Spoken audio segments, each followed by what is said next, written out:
नमस्कार मित्रांनो, कधीकधी आयुष्यात अडचणी इतक्या वाढतात की माणूस देवावर नाही तर चमत्कारावर विश्वास ठेवायला लागतो. आणि हाच विश्वास कधीकधी आपल्याला अशा सापड्यात अडकवतो जिथून बाहेर पडणं खूप कठीण होतं.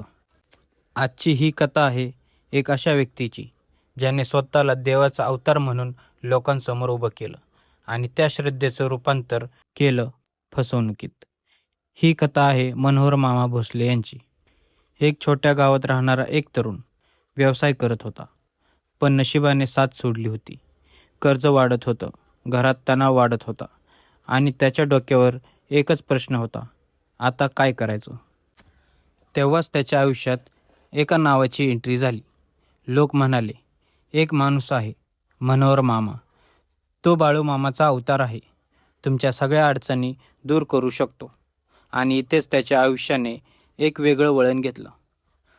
तो त्या माणसाला भेटायला गेला. समोर बसलेला होता एक साधा दिसणारा माणूस, पण बोलण्यात एक वेगळीच ताकद होती. तो म्हणाला, तुमच्यावर संकट आहे, पण पूजा केल्यावर सगळं ठीक होईल. त्या तरुणाला वाटलं कदाचित ही शेवटची आशा आहे. आणि त्याने एकदाच नाही तर विश्वास ठेवून 50,000 रुपये दिले. पण त्या पैशानंतर फोन बंद, संपर्क बंद. आणि तेच त्याला कळलं की हा चमत्कार नव्हता, हा एक सापळा होता. पण मंडळी, ही फक्त एका व्यक्तीची कथा नव्हती. हळूहळू समोर येऊ लागलं की अशा अनेक लोकांना अशाच प्रकारे फसवलं गेलं होतं. विशेषतः महिलांना. त्यांना सांगितलं जायचं, तुमच्यावर वाईट शक्ती आहे, तुम्हाला बरे करायचे असेल तर पूजा करावी लागेल. आणि त्या नावाखाली त्यांच्यावर अत्याचार झाले. त्यांच्याकडून लाखोंची उकळपट्टी झाली. श्रद्धा, विश्वास आणि भीती या तिन्ही गोष्टींचा वापर करून लोकांना जाळ्यात ओढलं जात होतं. सगळ्यात धक्कादायक गोष्ट म्हणजे हा मनोहर मामा स्वतःला बाळूमामाचा अवतार म्हणत होता. लोकांच्या श्रद्धेचा गैरफायदा घेत त्याने स्वतःभोवती एक वेगळंच वातावरण तयार केलं होतं. लोक त्याच्या पाय पडत होते, त्याच्यावर डोळे झाकून विश्वास ठेवत होते. आणि हाच विश्वास त्याच्या सगळ्यात मोठ्या शस्त्रासारखा बनला. पण प्रत्येक चुकीच्या गोष्टीचा शेवट नक्कीच असतो.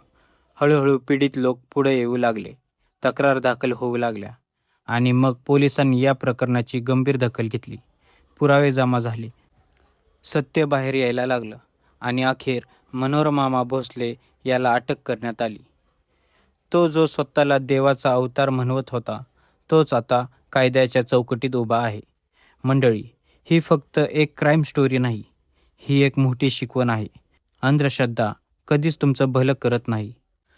जेव्हा तुम्ही तुमचा विचार थांबवता, तेव्हा दुसरा कोणीतरी तुमच्यावर नियंत्रण मिळवतो आणि त्या नियंत्रणाचा शेवट नेहमीच वाईट असतो. आजही समाजात असे अनेक मनोहर मामा फिरत आहेत, जे तुमच्या श्रद्धेचा फायदा घेत आहेत.